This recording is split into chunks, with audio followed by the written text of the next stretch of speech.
ಎಲ್ಲರಿಗೂ ನಮಸ್ಕಾರ. ಕೆಲವೊಮ್ಮೆ ನಾವು ದೇವರಿಗೆ ಪೂಜೆ ಮಾಡುವ ವೇಳೆ ದೇವರಿಗೆ ಮುಡಿಸಿದ ಹೂವು ಪದೇ ಪದೇ ಕೆಳಗೆ ಬೀಳುತ್ತಿರುತ್ತದೆ. ಇದಕ್ಕೆ ಕಾರಣವೇನು? ಕೆಳಗೆ ಬಿದ್ದ ಹೂವನ್ನು ಏನು ಮಾಡಬೇಕು? ಇದು ಯಾವುದರ ಸೂಚನೆ? ಇತ್ಯಾದಿ ವಿಷಯಗಳ ಬಗ್ಗೆ ಈ ವಿಡಿಯೋದಲ್ಲಿ ತಿಳಿದುಕೊಳ್ಳೋಣ. ಪೂಜೆ ಮಾಡುವಾಗ ದೇವರ ಫೋಟೋಗೆ ಹೂವು ಮುಡಿಸಿದ ಹಿಂದೆಯೇ ಹೂವು ಬೀಳುವುದು. ಇನ್ನೇನು ಪೂಜೆ ಮುಗಿತು ಎನ್ನುವಾಗ ಹೂವು ಬೀಳುತ್ತೆ. ಅಂತಹ ಸಂದರ್ಭದಲ್ಲಿ ಹೂವನ್ನು ಮತ್ತೆ ಎತ್ತಿ ಫೋಟೋಗೆ ಮುಡಿಸಬೇಕಾ ಅಥವಾ ನಮ್ಮ ಬಳಿ ಇಟ್ಟುಕೊಳ್ಳಬೇಕಾ? ಇಲ್ಲ, ಇದು ದೇವರ ಸೂಚನೆನ? ಇಂತಹ ಗೊಂದಲವಿದೆ. ಇಂತಹ ಗೊಂದಲಕ್ಕೆ ಉತ್ತರವೇನೆಂದರೆ, ದೇವರ ಫೋಟೋದಿಂದ ಹೂವು ಕೆಳಗೆ ಬಿದ್ದಾಗ ಆ ಹೂವನ್ನು ಮತ್ತೆ ದೇವರಿಗೆ ಮುಡಿಸಬಾರದು. ಆ ಹೂವನ್ನು ನಾವು ಎತ್ತಿಟ್ಟುಕೊಳ್ಳಬೇಕು.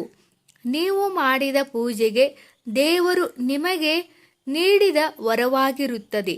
ದೇವಸ್ಥಾನದಲ್ಲಿ ದೇವರಿಗೆ ಇಟ್ಟ ಹೂವನ್ನು ಪ್ರಸಾದವೆಂದು ಮನೆಗೆ ತರುತ್ತೇವೆ. ಅದೇ ರೀತಿ ಮನೆಯಲ್ಲಿಯೂ ಕೂಡ ಈ ನಿಯಮ ಪಾಲಿಸಬೇಕಾಗುತ್ತದೆ. ದೇವರ ಫೋಟೋದಿಂದ ಬಿದ್ದ ಹೂವನ್ನು ನಾವು ಒಣಗಿ ಹೋಗುವವರೆಗೂ ನಮ್ಮ ಬಳಿ ಇಟ್ಟುಕೊಳ್ಳಬೇಕು. ಒಣಗಿದ ಹೂವನ್ನು ಯಾವುದೇ ಕಾರಣಕ್ಕೂ ಇಟ್ಟುಕೊಳ್ಳಬಾರದು. ಒಣಗಿದ ಹೂವನ್ನು ಯಾವುದಾದರೂ ಗಿಡದ ಬುಡಕ್ಕೆ ಹಾಕಬೇಕು. ಯಾರೂ ತುಳಿಯಬಾರದು. ದೇವರು ಪದೇ ಪದೇ ಈ ರೀತಿ ಹೂವು ಕೊಟ್ಟರೆ ನಿಮ್ಮ ಇಷ್ಟಾರ್ಥ ನೆರವೇರಿಸುತ್ತಾರೆ ಎಂದರ್ಥ. ಹೀಗೆ ಮಾಡುವುದರಿಂದ ನೀವಂದುಕೊಂಡ ಕೆಲಸ ಕಾರ್ಯಗಳು ಕೈಗೂಡುತ್ತದೆ ಎಂದರ್ಥ. ನೀವು ದೇವರಲ್ಲಿ ಕೇಳಿಕೊಂಡ ಕೆಲಸ ನೆರವೇರುತ್ತದೆ ಎಂದರ್ಥ. ಇನ್ನು ದೇವರಿಗೆ ನೀವು ಯಾವುದಾದರೂ ವರ ಕೇಳಿಕೊಂಡಾಗ ಹೂವು ದೇವರ ಮೂರ್ತಿಯ ಬಲಭಾಗಕ್ಕೆ ಬಿದ್ದರೆ ಕೇಳಿಕೊಂಡ ವರ ಈಡೇರುವುದೆಂದು ಅರ್ಥ.